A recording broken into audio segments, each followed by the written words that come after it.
Ushbu loyiha Mikrokredit bank hamkorligida Jizzax viloyati Zomin tumani Istiqlol qishloq fuqarolar yig'ini 630-sonli konturda amalga oshirilmoqda.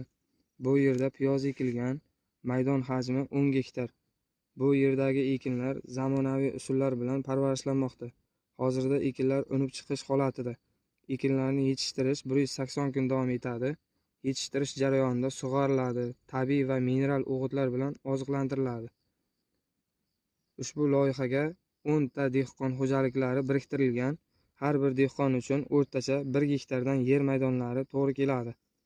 Loyihani samarali amalga oshirish uchun lider tadbirkor Zomin tomorqa eksport MChJ, ya'ni mas'uliyati cheklangan jamiyat ishlab chiqarish korporativi biriktirilgan. Ushbu loyiha bo'yicha har bir gektardan 80 tonna, jami 800 tonna hosil olish rejalashtirilgan. Kelajakda ekin maydonini kengaytirish va shu orqali dehqon xo'jaliklarining daromadlarini oshirish niyatidamiz.